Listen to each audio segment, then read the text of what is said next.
glove box and get the registration. Oh my God. 5 years ago. Right. Okay. I can't leave my money here. All right, good evening, everyone. It is a little after 6:30. We'd like to get this meeting started. If you would all please rise and join me in the Pledge of Allegiance. I pledge allegiance to the flag of the United States of America and to the republic For which it stands, one nation, under God, indivisible, with liberty and justice for all.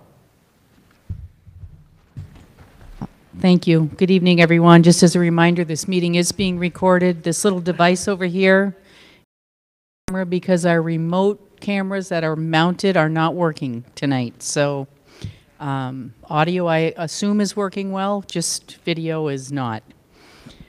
So first on the agenda is the meeting notes from February 1st. Excuse me. Does anybody have any questions or comments? Yeah. Right. Moving on to the FY19 budget discussion. Mr. Forget. So our intention wasn't to redo what we did last night and go through it extensively, the detail in the budget, but to just have Michelle walk through a couple pages that speak through the detail, which is likely what we want to discuss most, which is the assessment. So certainly if you would like more detail, we can go into that, but our thinking was to not rehash everything that went down last night, but to provide just the basic details guide our discussion tonight. So passing it to Michelle. Okay. Thank you. All of you, if you don't already have a copy of our budget book, there are copies available there up there, and I do have a couple copies here. So if anyone needs one, let me know. Take one if you... Absolutely.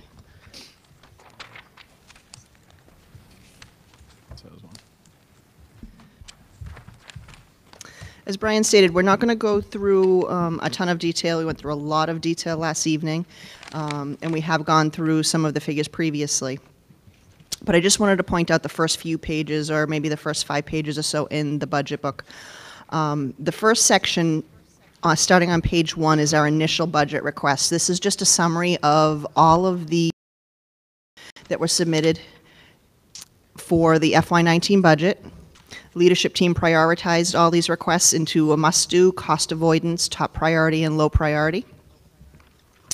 From there, we actually whittled that down a little bit more, and we came out to page 5, which is the changes from the current FY18 budget. So this page 5 details all of the changes that are incorporated into this budget document at this point. These include a variety of items, but we've categorized these into contractual for a total of $2,639,304. Cost avoidance or risk or severe impact, total of $442,856. And very important, high risk or high impact for $48,112. Total increase of $3,130,272. That is the figure that was incorporated into the high water mark or voted into the tentative budget last evening by the school committee. So on page 6, this details. So just to point out, those are the same figures that you saw, wasn't The last last week? DCC The last meeting? DCC meeting? Yes. When we went over this sheet? Yep. Same figures? Same exact figures. So we also went through, previously at the last DCC meeting, we went through the Chapter 70 enrollment figures, which came down to, on page 10, they're summarized, into the percentage calculations. With Newbury at a percent of 29.43%, Rowley at 32.86%, and Salisbury at 37.71%. It should be noted that our Chapter 70 enrollment actually increased by 2 individuals this year, did not decrease. We did see a downward trend for a little while. Seems to have stabilized this particular year. So when you look at those percentages, back to page 6, you get back to our summary sheet, which calculates our assessments, our projected assessments for the tentative budget. We're looking at an operating increase of the $3,130,272, which brings the FY19 operating expense budget to $42,163,298, or a 0.02% increase. In terms of capital debt service, this is all in the blue box at the very top of that page. We also have a budget of $2,687,593. This is actually a decrease of $177,126.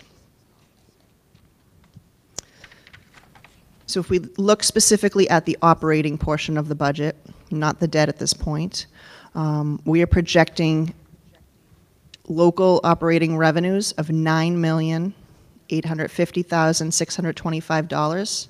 It's at the bottom of the first yellow box, in the tentative column.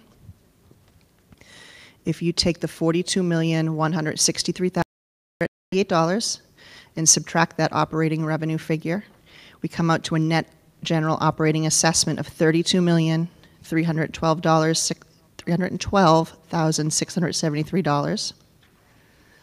And this breaks down into the assessment for the communities as follows. Newbury would have an assessment of $9,497,580. Rowley, $10,602,499. And Salisbury, $12,212,595 for the total operating assessment of the $32,312,673. And this represents an increase to Newbury of $880,995, increase to Rowley of $979,626, and an increase to Salisbury of $1,161,668, or an overall increase of 10.32%, with roughly 10% to each of the communities, an increase 10.22 to Newbury, 10.18 for Rowley, and 10.51 for Salisbury.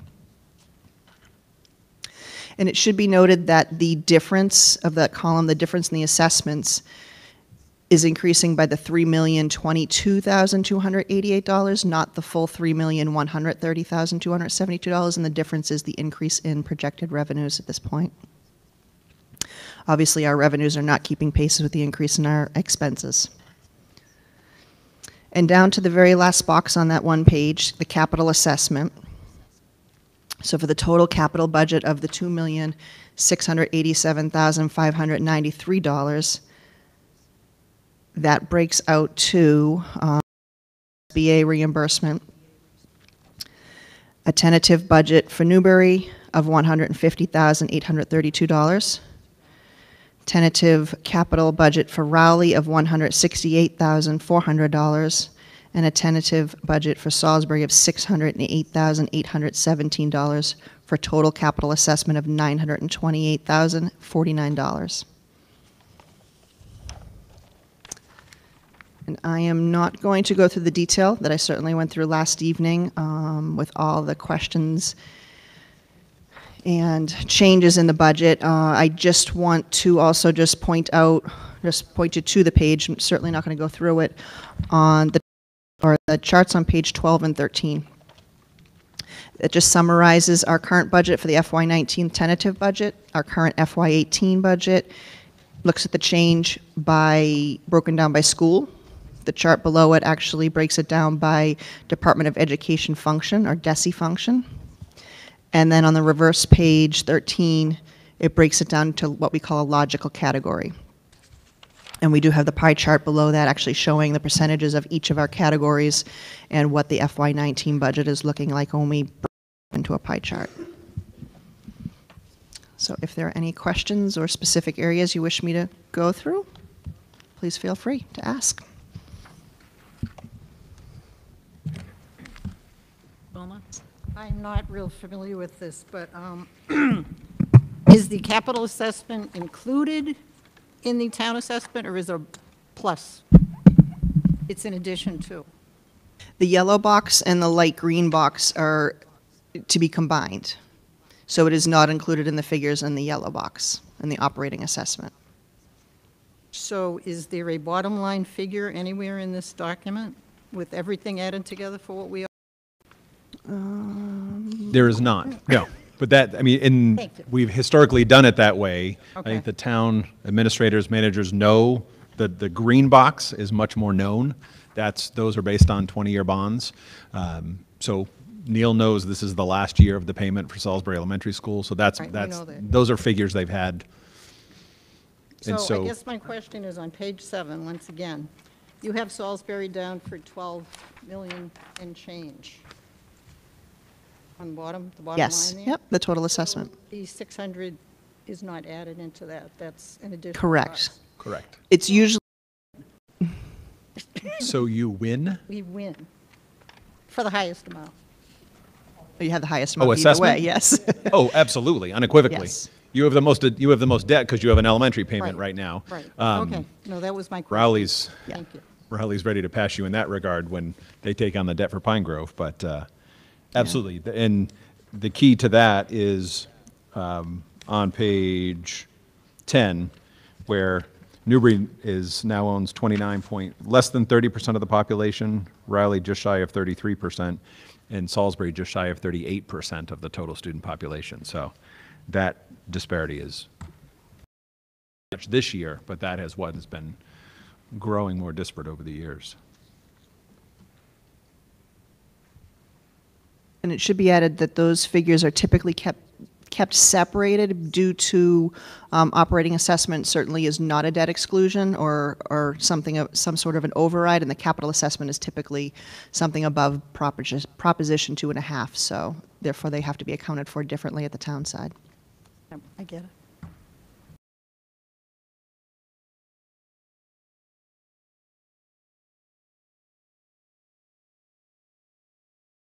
So we were provided as well with some additional information, and that information essentially gave us a thumbnail sketch of 3 scenarios. Scenario number 2 and scenario number 3, which would entail drastic cuts. How are we arriving at those cuts numbers exactly? We're taking the total number and dividing it by how many positions that would derive? Is that how that goes? You're referring to the 3 scenarios that were previously discussed at the last meeting? Yeah. Really, those scenarios were just taken out of the air. One was considering, we used Rowley as a middle of the road, considering there are community that has, is pretty much the median. We looked at the second scenario to say, what was it, a 1.5% increase? I mean, a 1.5? Oh, It was to keep the assessment increase roughly what what it was was last year. assessed last year. Yes, to keep it equal to roughly what it was last year for Rowley as the middle of the road mark. And that determined that middle budget, and the low budget was based on the determination of the guidance that Rowley provided to us, saying that we could, or they could easily allocate half of their new growth figure. They're estimating new growth, I believe, about 400,000, or half of the, maybe not new growth, but half of their levy capacity. And it's not an exact science, it's obviously an average. We'd have to look at teaching positions and look at bumping rights and take a lot of different things into consideration to actually figure how many bodies it's going to be, but that was a rough guesstimate. Cutting 51 positions. Are retirees factored into that number? If you're having, say, 10 people retire this year, does that mean if you were cutting, you're only cutting 40? It really depends. Positions are retiring. We only know of a handful of retirements at this point, and they're not necessarily in the areas that we would need to cut. Some of them may be. We may get lucky with 1 or 2. Right now, I mean, if we're certainly looking at laying off 51, I would think that we are going to touch pretty much every area. So, yes. And in fact, we could just say that they were long ago in a land far away, if someone were to retire, there would be considerably more savings than we realize now, because a retiree maintains a benefit package at close to $18,000 per employee, per retiree, new person coming in and replacing. So certainly if we determine we're cutting 10 positions and we had 10 retirees, we save more because we don't have to allocate unemployment costs. But by that, so that by the second year, it's equivalent as far as the savings. But we still have the impact in that we wouldn't be replacing that person. So if it was a classroom teacher, then class sizes go into upper 20s, low 30s.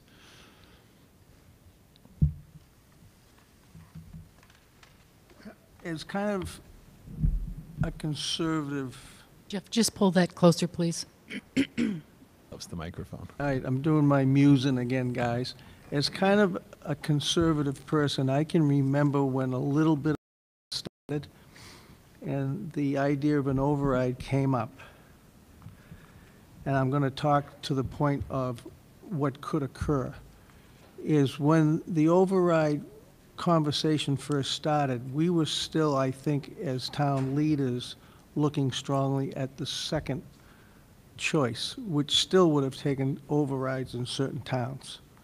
Now, obviously, an override for half of 400,000 or even for 400,000 would certainly pass a lot easier than it's going to be now, which could be in some towns 1 million or 800,000.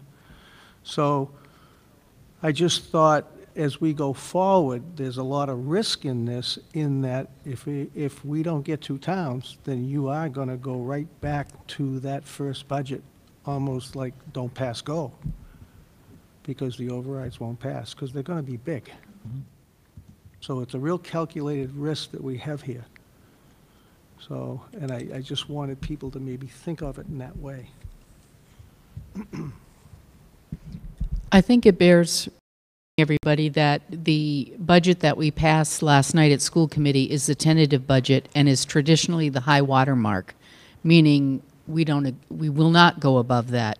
In the next couple of weeks, the administration is still looking at where reductions can be made, whether it be in staffing or materials, whatever we can look at. So we still have another month before we do the vote on the final budget. So it's still fluid yet.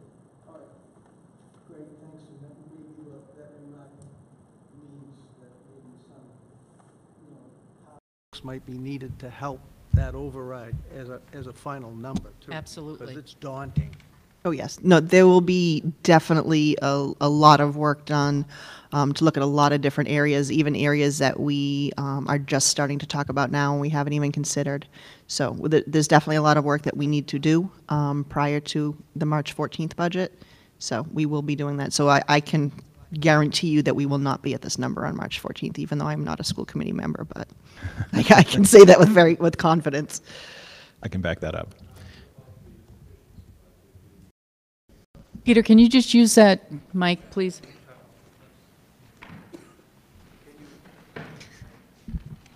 What about using any of the reserve funds? Do you have any plans to try to use more than? I think that's part of what Michelle's referring to of, we don't like to touch excess and deficiency, but, well, I agree with that. No. But Our excess and deficiency is estimated about 350 to about 380,000 for this year. Hasn't been certified yet.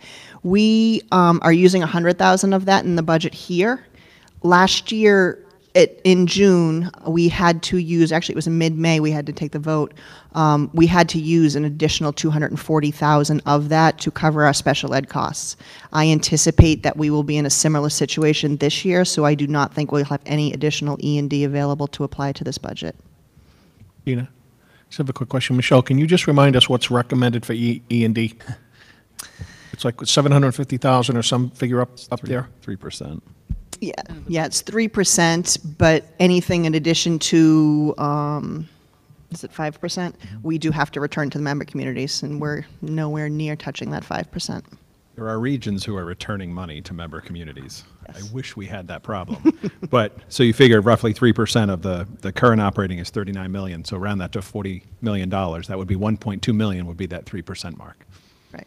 So sitting at 350, committing, in these figures, committing 30% of that balance, that's problematic. I see Tracy Blaze, who's had other experience in other regions. We used that balance just to close the gap last year with special ed costs. So I was hesitant with E&D when I was the business manager, and as a superintendent, I'm supposed to like spending money, but that is a scary figure. That is a scary balance to have without any opportunity to go back to towns if that happens. I mean, one child moves in can easily be $200,000, and there's nothing the towns we can't control anything about that. So, I think it also we should just quickly run through to make sure we're all clear on the timing and the process. So as Dina said, this is the tentative budget, the high water mark. As Michelle said, we're confident that there are figures that we think will come in better without cutting, getting to any kind of draconian cuts, that there are figures that are going to trend better. It's not 2 million trending better, but in the hundreds of thousands. So we also need to be prepared to make some changes in regards to that final figure, that the balance is coming to a final budget that kicks the can down the road rather than solving the problem. So if we can, there's a calculated risk, as you said, Jeff, in regards to that figure being too big, but there's also a calculated risk in that figure being too small, because then we can guarantee we're doing the exact same thing next year. So the way the timeline works, if I look at it quickly in my head, try and do that out loud so it's not just in my head, committee votes a final budget on March 14th.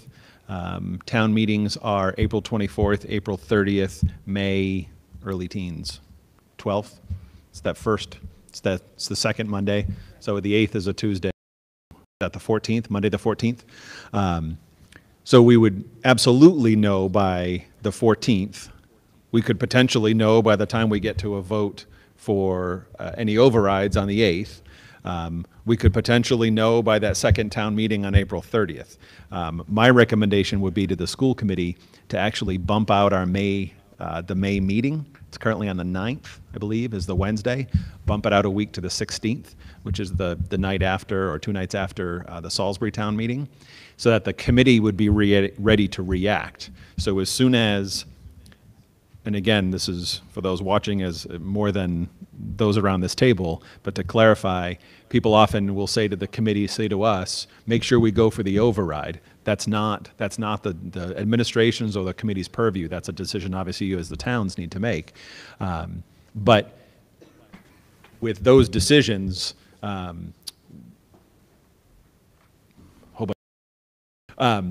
if we're prepared on the 14th to at least have a discussion about what Plan B looks like. So here's the final budget I'm going to recommend to the committee. They take action and approve.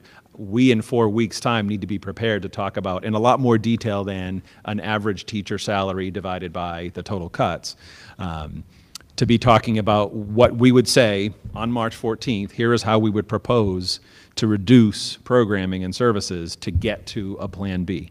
The Plan B doesn't necessarily have to be any of these figures that we've talked about thus far, but at least have that discussion. And then I would argue that we need to keep those discussions going through DCC and the school committee at the April meeting, and then if we bump out that May meeting, so that when we get that note, whether it's the second town meeting that occurs in, that's Rowley, right, is the 30th, whether it's that town meeting and that's the no, or if it's the override and that's when we get the official no, that the committee's ready to vote the Plan B. Because the committee can, in my understanding, the committee cannot have 2 current budgets voted and sent to towns. So the town meeting floor vote is a yay or nay. Do you support the budget or don't you? And then obviously the town warrant and the language can make it contingent on an override.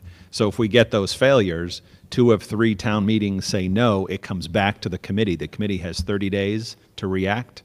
Then 45 days after they back to the towns, 45 days for the towns to react and hold another town meeting. If you hold a town meeting and say no, it's a no vote. If you hold the town meeting and say yes, it's obviously a yes vote. If you don't take any action, it's considered a yes. So if we are prepared by May 16th, I guess that would be, to have that subsequent vote, we'll have that certified to you the next day. So the 45 days starts and the vote on May 16th, which basically takes us to July 1st. So that gives us the first crack at it. and then a second window of time to deal with this before we go past July 1, which is when, not instantly on July 1, but thereafter, we become subject to a 1/12 budget by the commissioner. We have a new commissioner. Can't even begin to guess how this commissioner would react, but that commissioner would set the budget at the current budget or with a reasonable increase as he sees fit. And that's a 1/12 by the month. So July, we get 1/12 of last with any increase he sees fit. August, and we just keep doing that. And I think it's fair to say, certainly no one around the table wants to do that. That's not good for anyone. It's certainly not good for our kids. Any of the towns and regions that have dealt with this process, Wachusett has done this 4 years in a row, where it's just go back and go back. It's devastating to programming, and it's devastating to the education. That's certainly not where we want to land. So my hope is that this group sitting around this table continues to have these hard discussions, not done tonight, not done on March 14th, but right on through, and we're ready to react if and when that the final vote override town meeting gives us the no.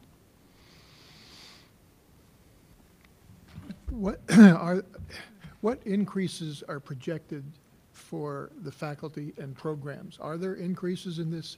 You've talked about a level budget for next year. Is that true, or are there increases projected as well? So New programs, for instance. So we talked about level services. So again, obviously not level funding. So the only changes, are adding, the proposed additions is there is $160,000 for a special education program. That program, in theory, would replace $495,000 worth of out-of-district tuitions that currently exist or are somewhere in the process. So theoretically, over time, that would save money, but unfortunately, we have to spend the money to establish the program before we can convince families and IEP teams to say we have a viable program for families to return their kids. So there's that $160,000 is technically new. There are 2 additional special education teachers, one at Pine Grove, one at Salisbury Elementary, and again, this is all detailed on page 5 at the top. Those are technically new positions that don't exist, and math specialists are currently half-time. In this budget, restores them to full-time, which is where they were. This is the second year that they've been half-time. And that's an area we've absolutely identified as an area of need as far as all students performing well in mathematics. So aside from that, correct me if I'm wrong, those are the only changes aside. That, and there's a couple Chromebook carts and maintenance repairs that are needed this time. Besides that, it is a complete level service budget. Given what's happening in Florida, I mean, that really concerns me. Is there any increase for safety at any of the schools right now? There is one on the bottom of the middle, the cost avoidance is called Raptor Visitor Management Software.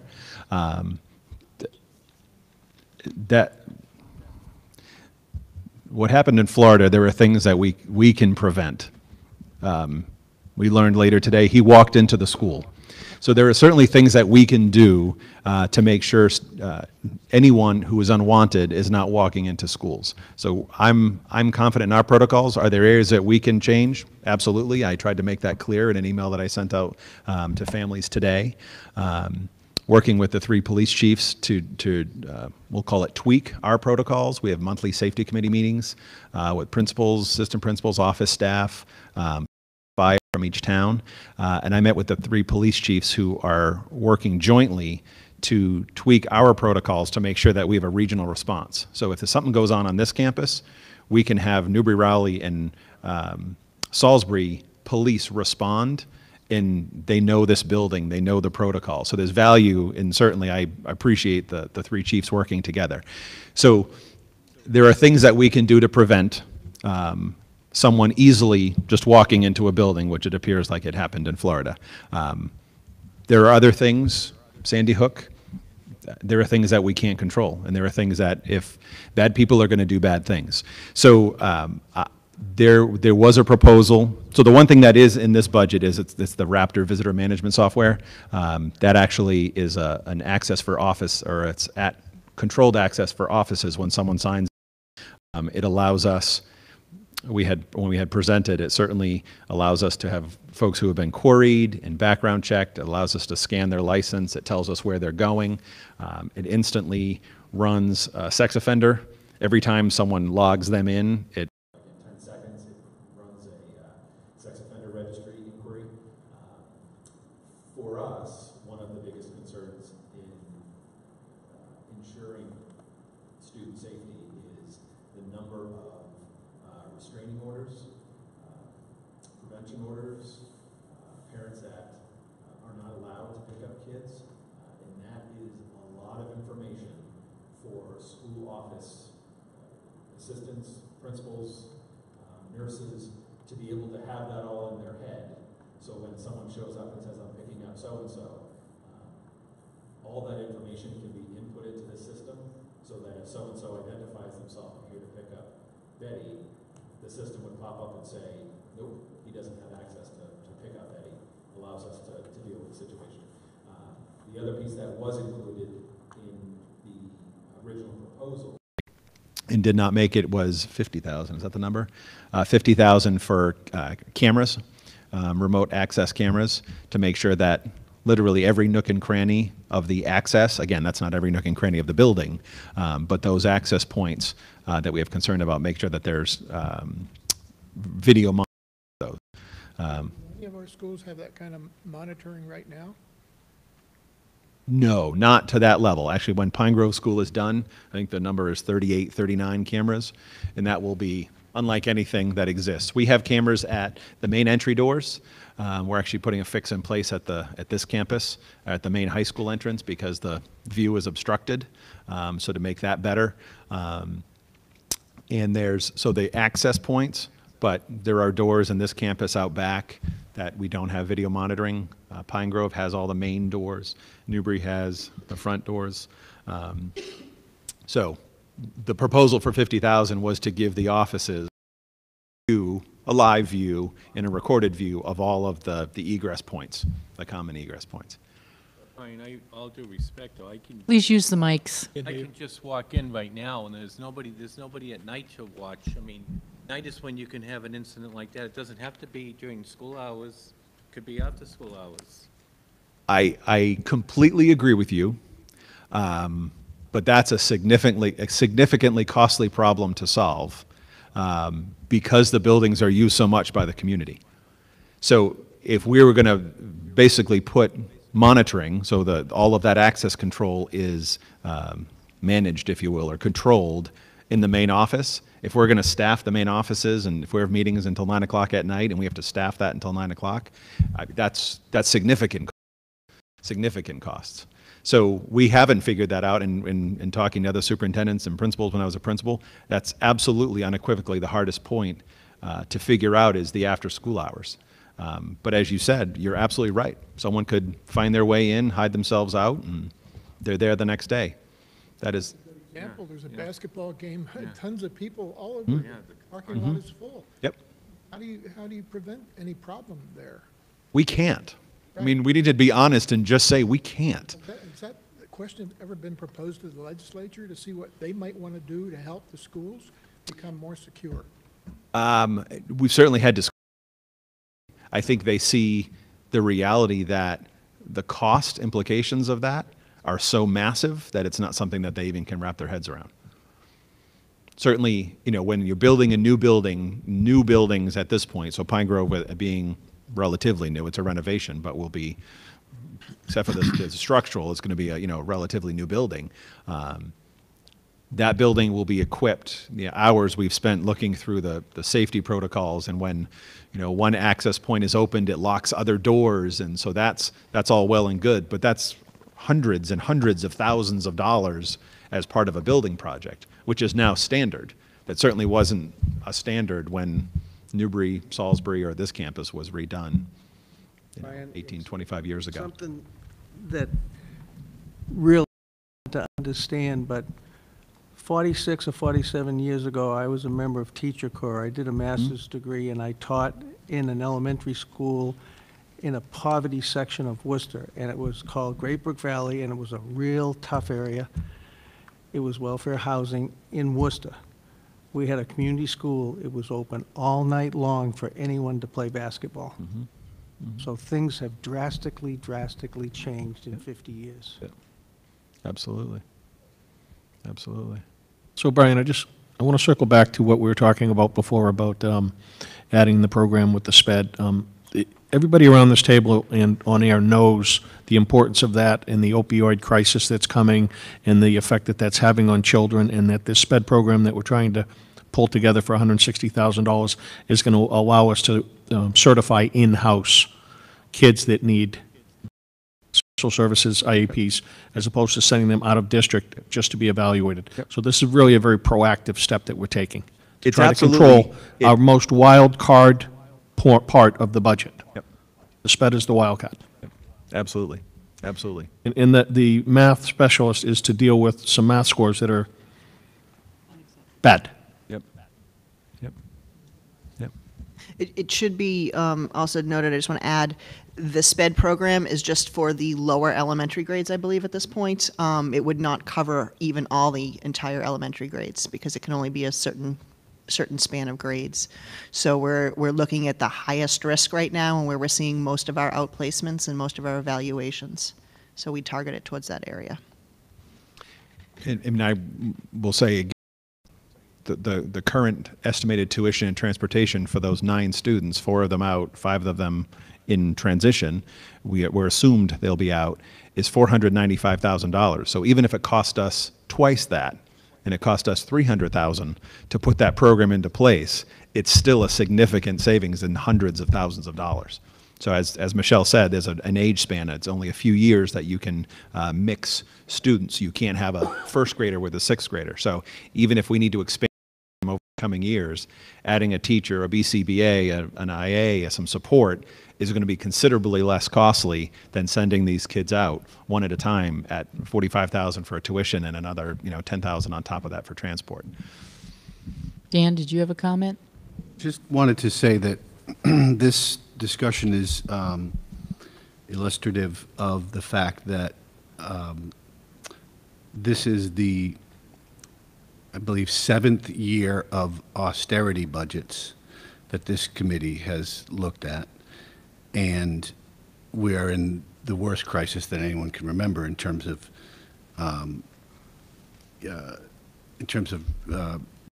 just spending. But just giving an example of, we had a very vigorous debate around this issue of the 50,000 that didn't make it in for the security cameras. I promise you it'll be a debate next year as well, because that item or some similar item will also be on our agenda. Whether we actually can afford to have it in the budget, one of the things that we talked about is, are there other more cost-effective ways? Are there ways to get this through grants? So it was a vigorous debate, and it was a very hard cut. But given that we have to make a lot of hard choices, and again, coming back to something that my colleague said, whether it was the math specialists or the SPED, these costs are also about cost avoidance down the line. So if there was any fat to trim in this budget, it's been trimmed over several years of austerity budgets. And so what we're looking at is a budget that allows us to deliver the schools to the standards we've been asked to meet. That's what scenario 1 allows us to do. Our job as a school committee. And that's why it's the budget that we voted to recommend. Well, I guarantee you that every Frank, parent, please just use the mic because everybody needs to hear your comments. every parent in our system is concerned about the safety of their children in the schools. And I believe they want that maximized. I ask them, see what they say about safety in the heels of what happened in Broward County. I just think we got to do what we can. And 50,000 for security cameras seems like a nut that could be solved. But I don't know, maybe I'm just naive when it comes to putting these budgets together. And I think you've all done a pretty good job at this, and I think you have the right concerns. Concern is whether the legislature, whether the politicians are going to step up and help. It's not just Triton, it's every school in the system. And I guarantee you, if Broward County happens here, it'll be a disaster. Not necessarily here, but somewhere in Massachusetts. And if I can say, to jump off that point, to say that the final budget, there may be areas that go up. So there may be areas we find savings, and then these can, again, these are not new discussions, these are things, late buses is something we've ended up cutting last year, and it was an interesting beginning of the year when we tried to restore them, and it just didn't work without any additional cost. And so there may be savings in other areas that materialize, and then like the security camera, I would say in my mind it's a different priority than it was yesterday. The discussions I've had with parents today. Yeah, It was a hell of a day. sure. It's on everybody's mind now. I have a question. Why, I mean, to me, it seems like Peter? metal detectors would be the best way to, I mean, video cameras just, you know, is after the fact for the most part. The damage is already done. You got the guy's face maybe on the video. That really isn't as much of a prevention as I think, you know, actually having metal detectors and, you know, and the doors, you know, suddenly they can be wired over to the police, and the police can be, you know, here in less than 3 minutes if they went off. That's what I think would be more effective, is having metal detectors. And then, you know, the video is fine, but I think metal detectors is over deterrent than. How about both? Yeah. Sorry, both would be great too, but I'm serious. I think that metal detectors is. Yeah, I mean, I will say there were several superintendents around my listserv today saying who's in on metal detectors. So it's certainly a discussion. Very costly endeavor. But I think this is the time, if any time, you know, we're talking about an override, you want to put that in there for sure. And I guarantee there'll be more people that will be focused on that and want to pass the override because of the, you know, safety prevention in light of what happened the other day. I mean, I think it's an opportunity time to, you know, to think about that.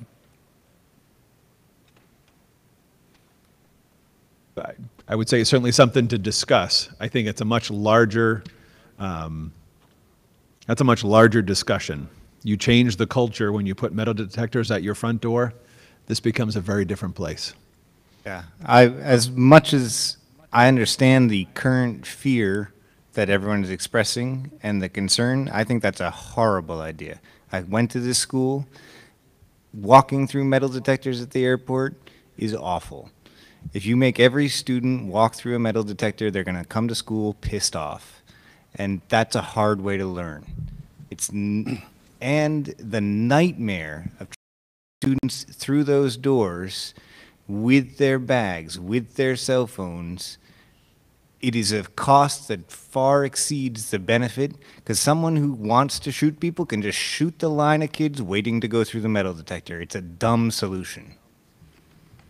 And with all due respect, it took that shooter in Florida 7 minutes to do what he did.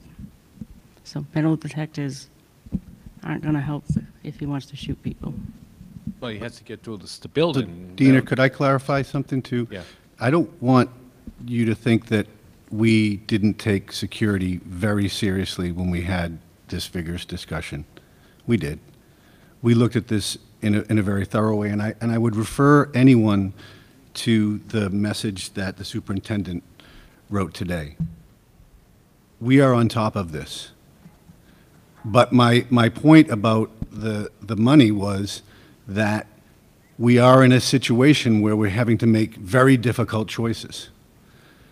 And that did not meet the requirements that would allow us to approve that in this particular budget. It just didn't. But we took and do take these issues of security very seriously, and that's why I say I think anyone who's concerned about this, I would refer them to the message that went out from the superintendent today. We are on top of these matters, but we are in a very difficult place when it comes to this budget. And if there were places to cut, we had to cut. That's what you see before you. Anybody else have any questions or comments? I guess just to reference that if you look at special education, again, I'm a social emotional social worker at a school, probably the biggest increase is anxiety, and that's what's really causing a lot of issues in school. If you have to walk through a metal detector every single day, anxiety levels will go through the roof, and then you'll have, therefore, the other side will be more anxious kids in school, more kids refusing to come to school, more special education, more IEPs. So there is a domino effect. There are so many other things that can happen to prevent this besides going to a police state.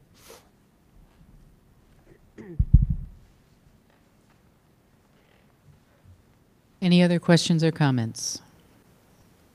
Well, I did have a comment, if I could, Dina, back to the main subject, which is that we've talked about this. These numbers are dire, and they are going to require some hard decisions. One thing it's very difficult for us to do at this time is to say how we will when it comes to state, the monies from the state. And the problem, of course, with this is that we feel like we are probably in a situation where we will do a little bit better from the state, in part because of the work that was begun on the stage here at Triton High School, just a little while back with the state auditor. The problem, of course, with that is timing, and we just don't know. What we talked about last night, though, was that in years past, what we've said and pledged is that if the state numbers come in better, we will do what we can to relieve some of the pressure on the towns. And even last night was even more of a sort of lock, stock, barrel commitment that as we do better from the state, we will do our best to make sure that that money goes to relieve some of the pressure. It will not forestall 2.5 overrides if we are going to pass the scenario 1 budget. We will still need those because even if we do a little bit better from the state, it's not going to be enough to close that gap. But it would make it less drastic, and it will help to relieve some of the pressure. The problem is we won't know exactly what the numbers are going to be from the state until we're past our timelines for passing the budget. That's a difficult.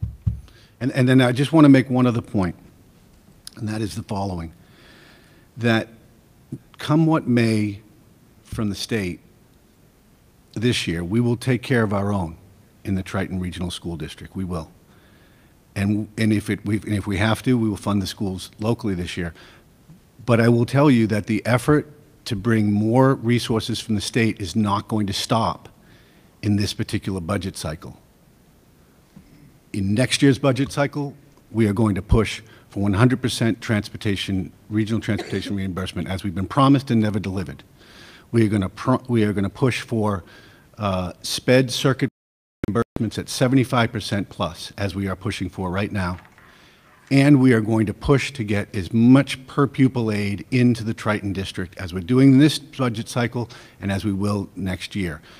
That fight will continue, and it will start to produce some fruit both in this budget cycle and in the years to come. It will.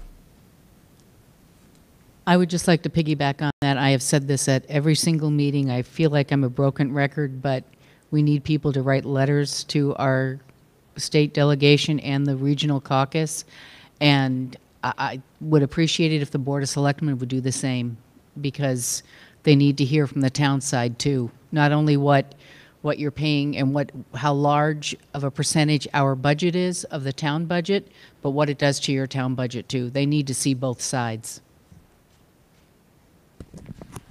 It wasn't so long ago, Tracy when she first came, we were trying to pass $1 million override to balance our budget. So we've certainly come a long way, baby. But any of these overrides, no matter what, are dependent on being crafted at the best level they can be to solve all needs. And once again, I maybe roll the dice, but I caution people to be conscious of, where you can take that risk to make it a palatable override. It's important. I'm finishing up 7 years on the as a selectman, and I've been working with Bruce Tarr and Brad Hill. We're not going to see anything tangible in the near future. It just is not going to happen. If you believe it's going to happen, it's just, I can't believe that you can't offer that as a carrot. What we're going to do in preparing a budget is we're going to go with our letter. We're going to say we offered 50% of our Prop 2.5 increase and our new growth. Anything over that is. Are we going to pass an override? I heard the other night, 3 towns, we all agreed. You're not going to see an override pass, I don't think, in any one of the 3.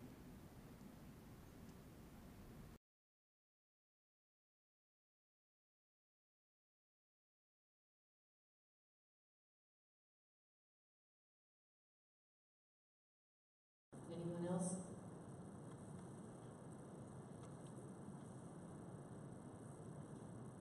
All right, again, our next meeting is February 28th for the public hearing. And then we have a meeting on the 7th of March and the 14th, which is the final budget vote. So thank you all for being here tonight. Have a good evening.